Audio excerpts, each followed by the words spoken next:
말씀 같이 보도록 하겠습니다. 말씀은 민수기 16장 12절에서부터 14절까지 말씀입니다.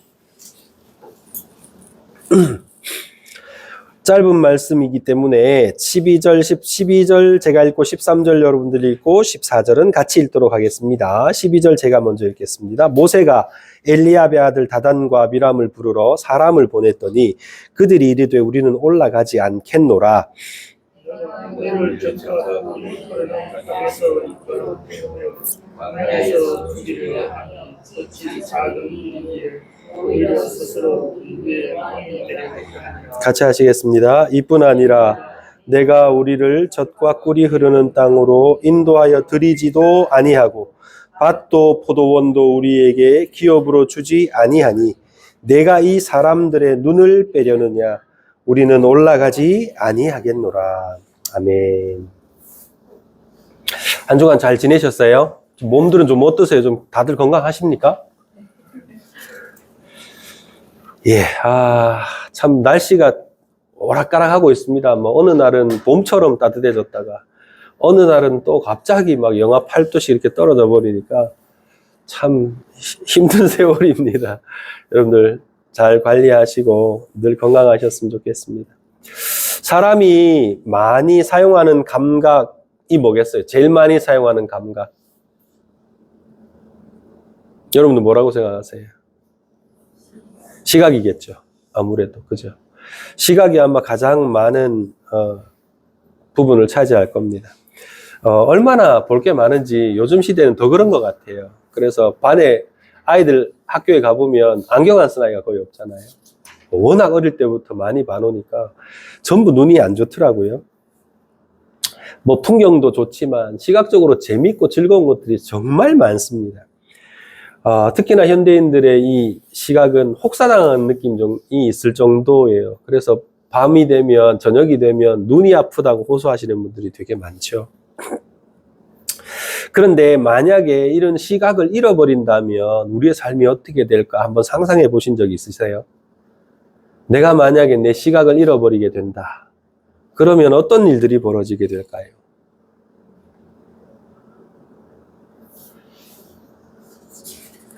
당장 불편한 게 많을 것 같아요.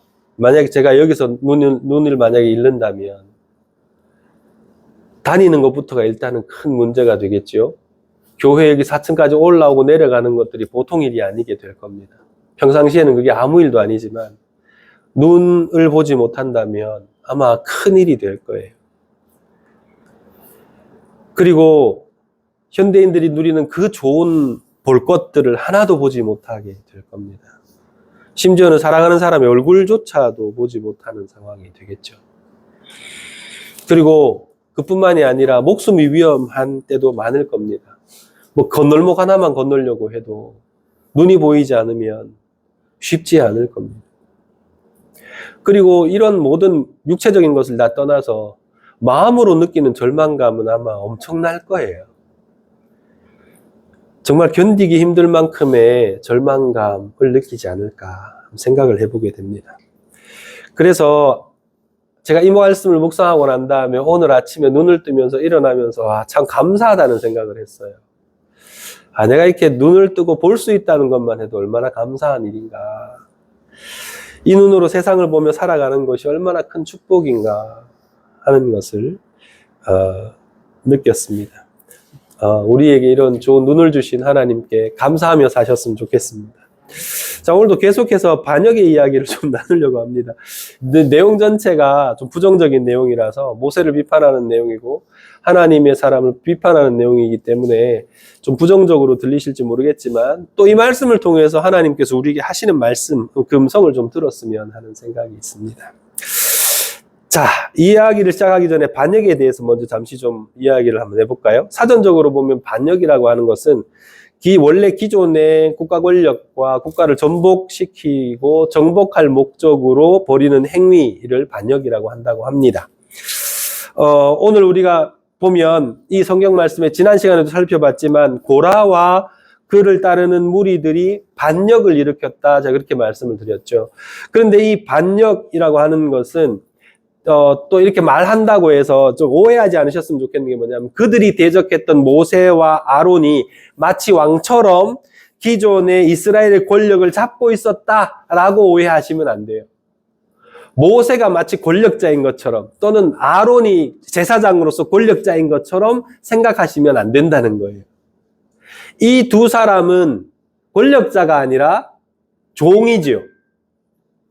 이 두 사람은 철저하게 자기의 권력을 이렇게 다른 사람에게 강요하는 사람이 아니라 하나님께로부터 받은 그 말씀과 명령을 그대로 전달하는 중간자 역할에 불과한 사람들이었습니다. 그러므로 이 사람들은 권력자가 아니에요.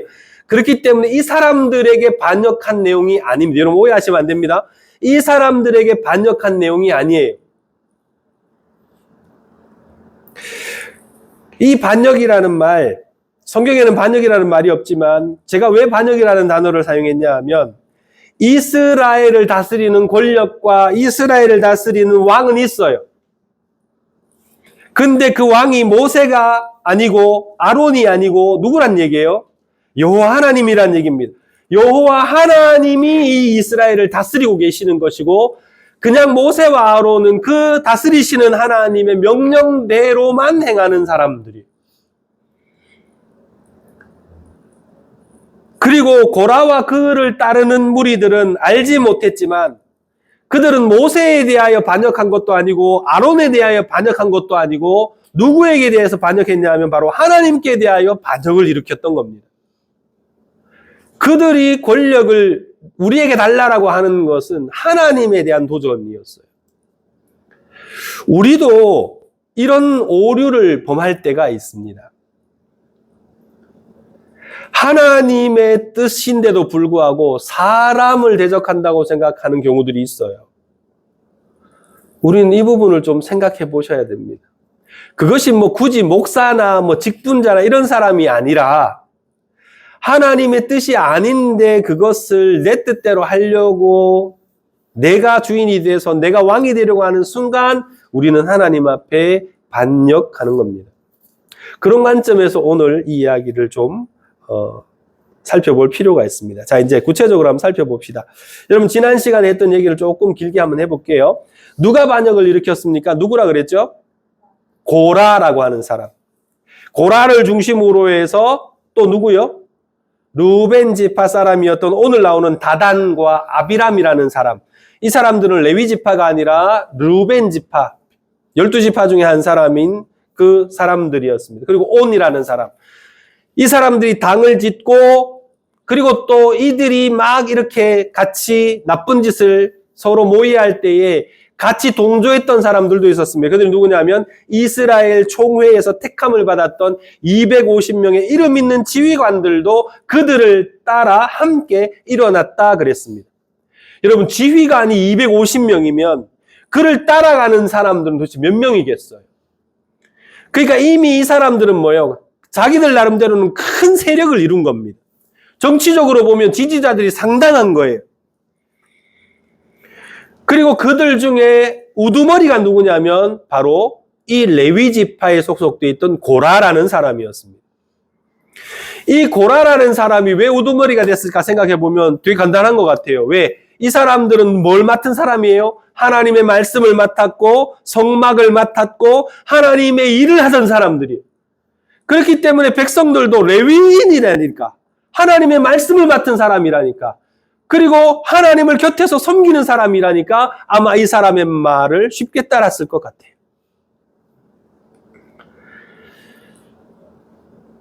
그리고 그 반란 세력들 중에 이제 그렇게 반란을 일으키니까 제일 먼저 모세가 만나서 얘기했던 사람이 누구냐면 우두머리였던 고라였습니다. 당연하지요. 그 사람들이 레위 지파 사람들을 다 동원해가지고 와서 함께 모세와 아론을 대적했거든요. 그 당연한 겁니다. 왜냐하면 모세와 아론은 어디에 있습니까? 성막 주변에 있습니다. 성막에 있어요. 근데 성막 주변을 둘러싼 첫 번째 지파가 어느 지파입니까? 레위 지파입니다. 그러니까 당연히 레위 지파들이 먼저 반역을 일으키는 거 되겠죠. 그래서 고라가 그를 따르는 레위인들과 함께 모세와 아론을 찾아와서 대적했습니다. 이들의 불만이 뭐였죠? 지난 시간에 봤죠. 이들의 불만이 뭐예요? 제사장 안 시켜준다는 거. 왜 우리도 똑같은 레위인인데 왜 아론 자손들만 제사장을 하고 우리는 왜 제사장을 하지 못하게 하느냐.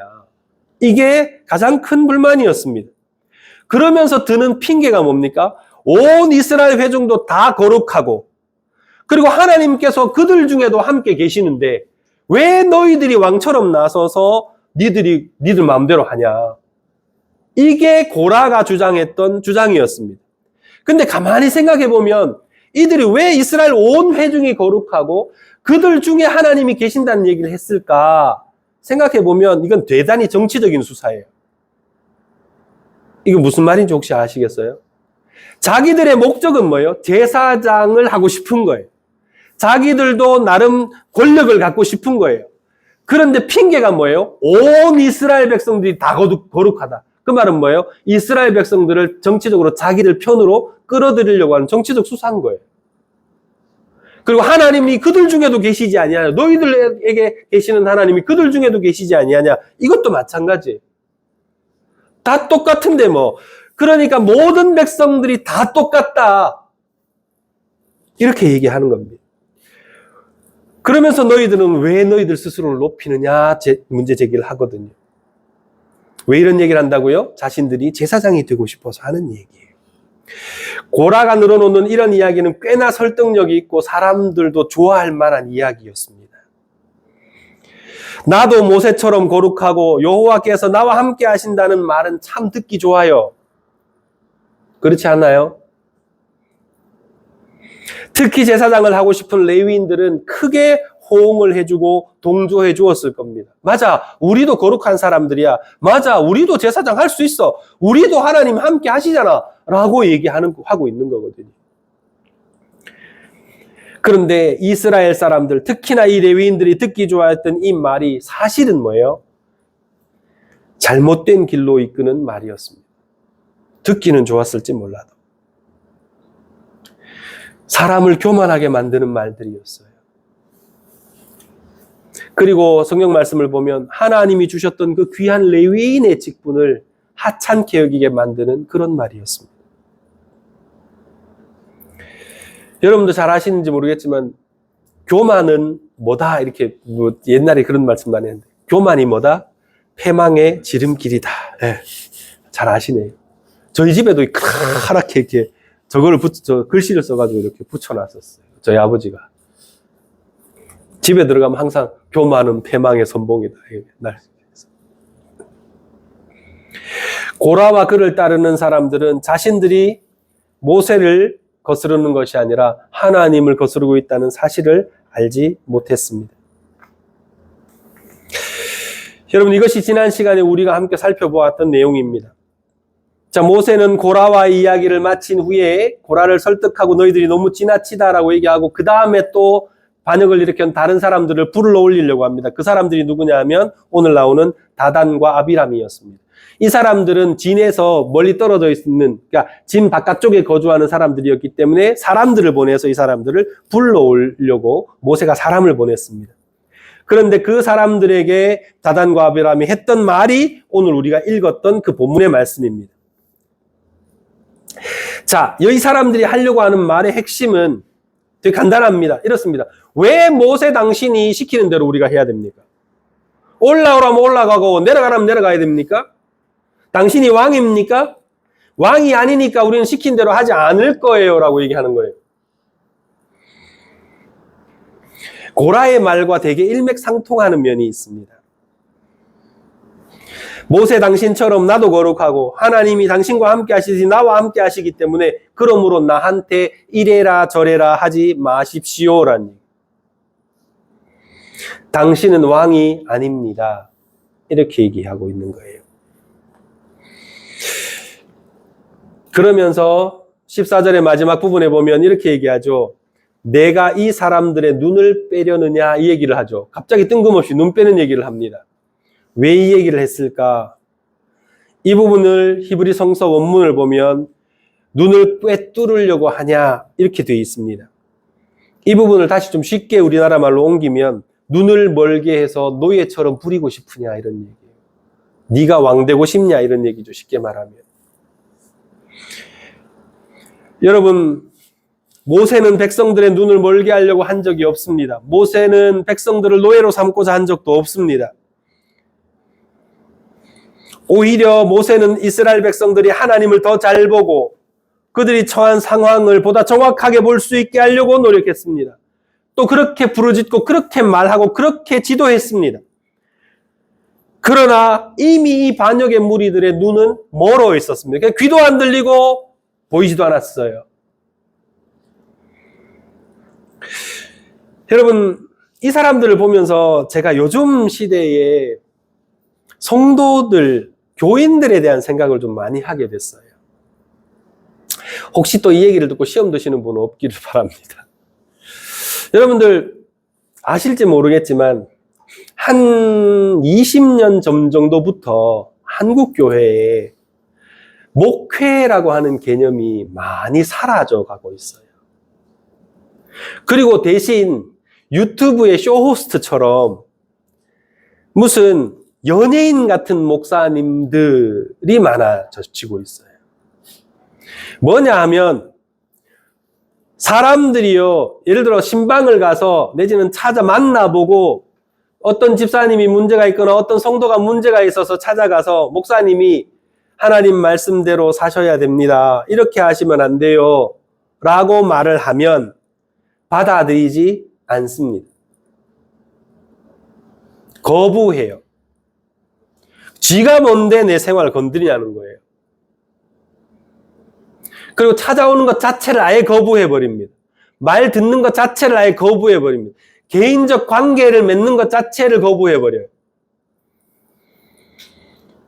그래서 정말 목사님이 보기에는 정말 신앙에 문제가 있는데 또 내지는 다른 성도들이 보기에도 신앙에 문제가 있는데 찾아가서 권면하면 듣지 않습니다. 목회가 안 돼요. 들으려고 하지 자체를 않아요.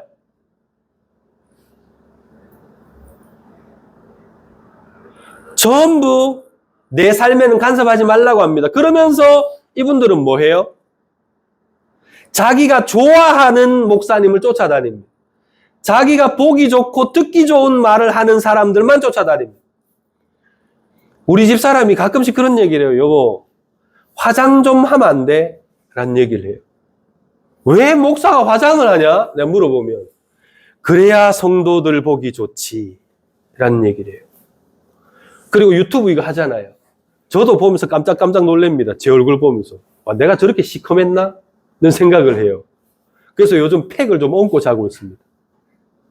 뻥이 아니고 진짜입니다. 제가 이틀 동안 얹었는데 별 효과가 없는 것 같긴 해요. 예? 아, 좋아 보이십니까? 아, 다행입니다. 여러분들 보면 목사가 뭐가 돼가고 있어요?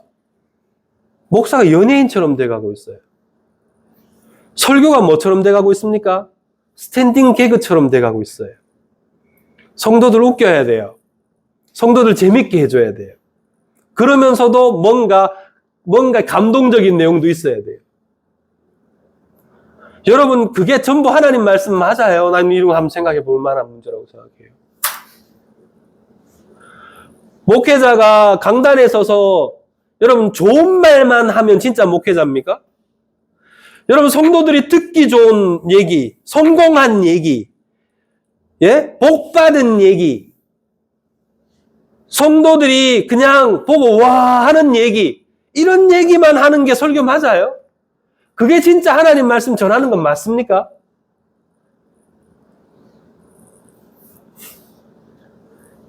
제가 큰 교회 목사님들 설교를 들으러 많이 다녀봤습니다. 쉬는 동안에. 예화의 대부분이 뭘까요? 대부분 이런 겁니다. 록펠러가 어릴 때 10센트 받을 때부터 11조를 했는데 그 결과 그는 세계적인 부호가 되었습니다. 전부 이런 얘기. 코카콜라 회장이 어떻고 뭐 링컨이 어떻고 전부 뭡니까? 다 성공한 이야기. 다 뭐 믿음으로 대단 뭐 무슨 진짜 세계를 흔들 만한 그런 위대한 사람이 된 이야기들만 합니다.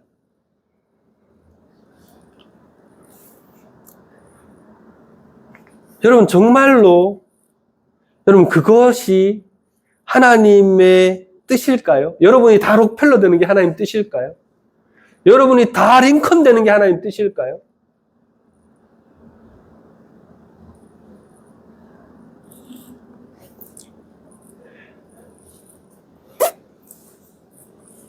여러분, 그래서 좀 뭐랄까요? 조금 이상하게 느껴질 때도 많이 있습니다. 진짜 하나님을 제대로 보려고 하는 눈은 닫아버리는 것 같아요. 그리고 내 귀에 들리기 좋은 것, 내 눈에 보기 좋은 것만 보려고 해요. 그리고 목사님이 진짜로 말씀을 제가 보니까 작은 교회 목사님들 제가 설교를 가끔씩 듣는데 너무 말씀이 말씀대로 전달되는 경우들이 있어요. 근데 사람들은 싫어해요. 딱딱하고 재미없다 그래요.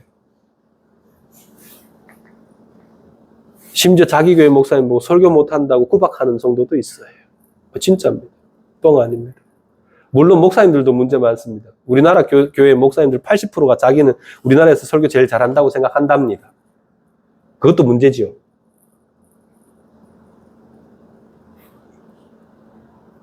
자, 이렇게 여러분들 제가 왜 이 얘기를 하는지 아시겠죠? 우리의 눈이 가려 있는 경우들이 많아요. 진짜 하나님을 제대로 보려고 하기보다 정직하게 하나님 앞에 서서 하나님의 말씀을 있는 그대로 들으려고 하기보다 우리는 자꾸 내가 먼저 가서 내 중심으로 하나님을 판단하고 내 중심으로 말씀을 판단하고 내 중심으로 해서 모든 것을 받아들이려고 해요. 자꾸. 그러다 보니까 정말 중요한 이야기는 다 놓쳐버리고 엉뚱한 것만 보고 있는 그런 경우들이 많더라는 거예요. 여러분, 오늘 이 반역의 무리들을 한번 보세요. 여러분들 광야, 그러니까 약속의 땅에 네가 약속의 땅에도 못 들어가게 했고, 네가 광야로 이끌어내서 우리를 다 죽이려 했고, 네가 팥과 포도원을 우리에게 주지 않았다라고 얘기하잖아요, 모세한테. 그런데 여러분, 우리 다 알고 있습니다. 누구 때문에 못 들어갔어요? 누구 때문에 못 들어갔습니까? 약속의 땅에 못 들어간 게 모세예요? 막았어요? 아닙니다. 모세는 뭐 했어요?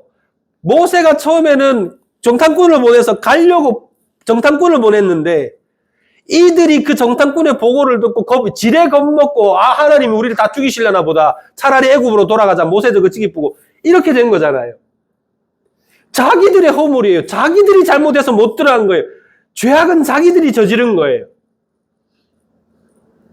그래도 하나님께서는 이들에게 자유를 주시고 이들을 하나님 백성 만드시려고 광야로 데리고 가셔서 광야에서 교육시키려고 하셨잖아요.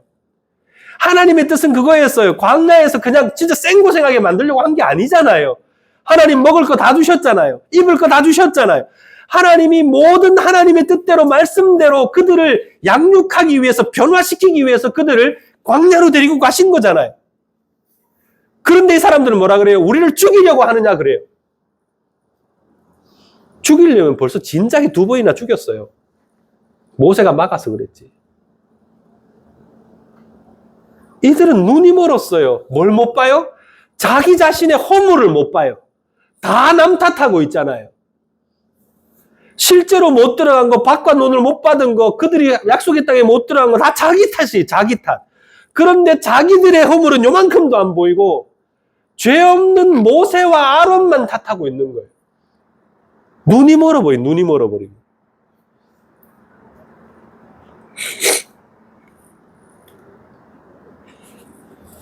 여러분, 하나님도 알지 못하고 자신들의 죄악도 알지 못하고 모세 탓만 하고 있는 이스라엘 백성들의 이 모습, 고라와 그를 따르는 무리들의 모습.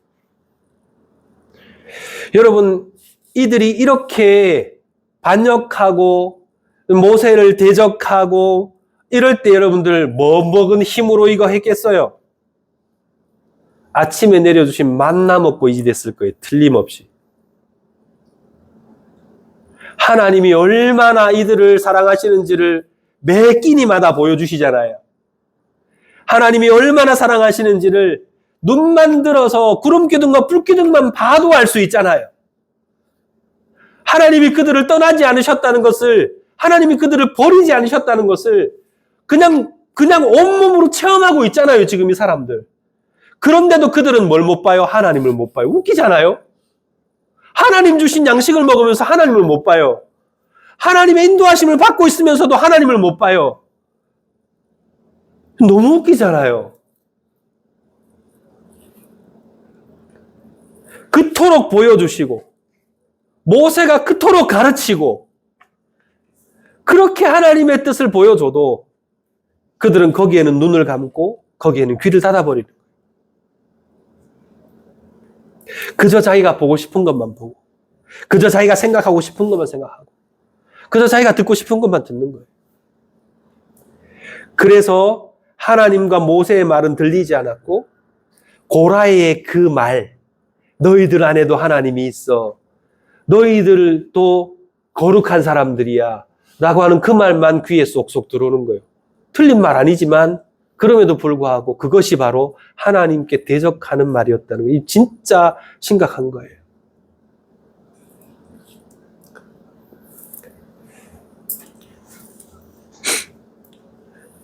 여러분, 오늘날에도 이런 사람들이 있지 않을까 생각해 봅니다. 그리고 더 무서운 것은 혹시나 목사인 나도 그러지 않을까 하는 생각이 들 때가 있어요. 여러분, 제가 요즘 설교에 되게 부담을 가지고 있어요. 여러분 잘 모르시겠지만. 왜 부담을 가지냐? 어떻게 하면 우리 성도들한테 꼭 필요한 말씀을 전할 수 있을까를 고민해요. 근데 이게 저는 이번 주를 지나면서 바보 같은 생각이었다는 생각을 해요. 왜 성도들한테 맞추지? 하나님 말씀은 하나님한테 맞추는 거 맞지 않나? 그냥 하나님이 전하라 하면 전하는 거고 말을 하면 많은 건데 왜 내가 성도들 눈치 봐가면서 설교를 하지? 그 생각이 문득 들었어요. 제가 바보 같은 생각이 들어요. 혹시 목사부터 바보같이 눈먼 사람이 되지 않을까 걱정이 돼요. 나도 그러니까 저도 마스크팩하고 잔다니까요.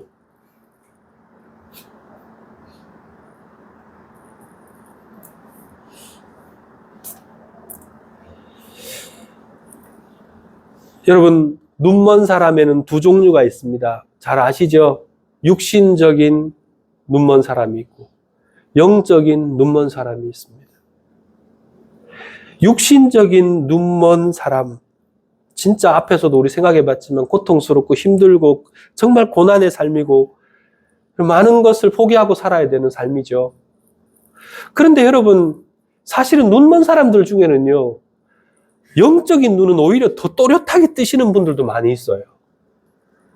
여러분들 저 찬송가 혹시 아시나요? 나의 갈 길 다가도록 예수 인도하시니 하는 그 찬양 쓰신 분 누군지 아세요?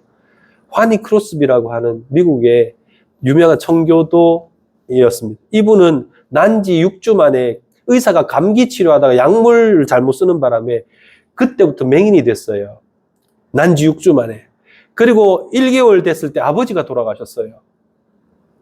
그래서 어머니가 재혼하시는 바람에 이 크로스비 여사는 외할머니 집에서 자라게 됐습니다. 근데 외할머니도 11살에 돌아가셔요. 그래서 12살부터 학교에 들어가서 맹인 학교에 들어가서 살았습니다. 근데 이분이 30세 때 교회 가서 찬송 부르다 은혜를 받았어요.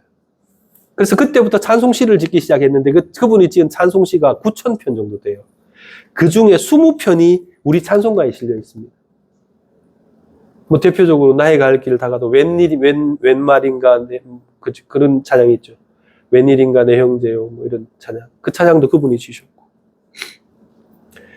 많은 정말 훌륭한 찬양을 지으셨습니다.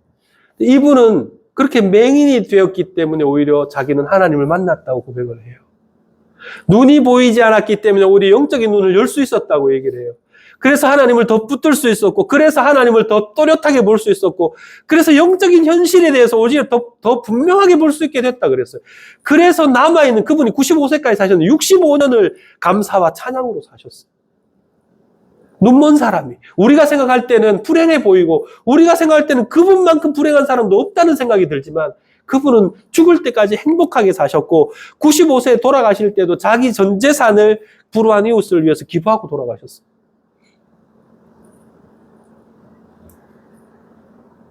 여러분 가까이에도 있습니다. 송명희 시인 아시나요? 그분도 모든 걸 다 잃었잖아요. 그런데도 그분은 나라는 찬양 아시죠? 나 가진 재물 없으나 공평하신 하나님. 그분도 몸의 그 고난 때문에 주님을 더 또렷하게 보게 됐어요. 그 차라리 눈이 머는 것은 축복으로 될 수도 있어요. 그러나 여러분 진짜 비극은 뭐냐면 영적인 눈이 머는 거예요. 영적인 눈이 멀면 방법이 없어요. 오늘 보세요. 하나님 핑계대면서 반역하잖아. 하나님 핑계대면서 하나님께 반역하는 사람들. 영적인 눈이 먼 사람들.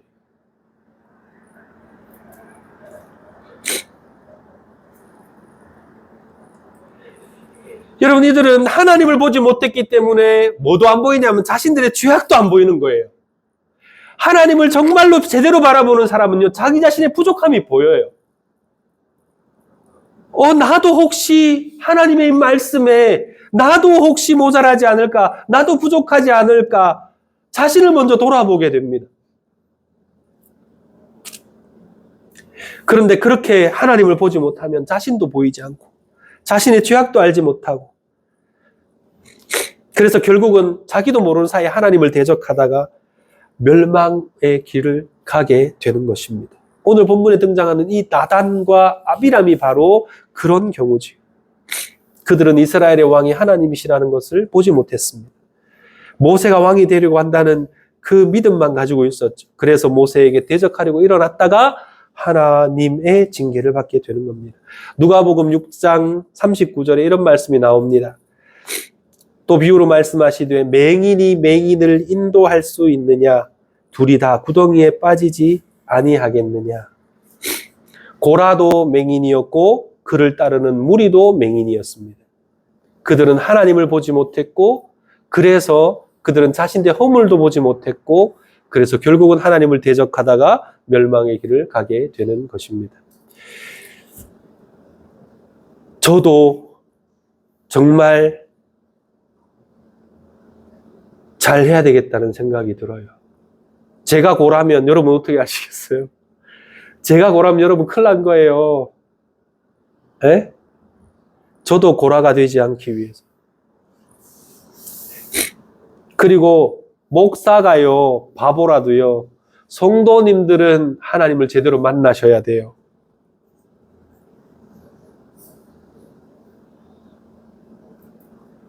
그래야 목사도 회개하고 돌아올 기회가 생깁니다.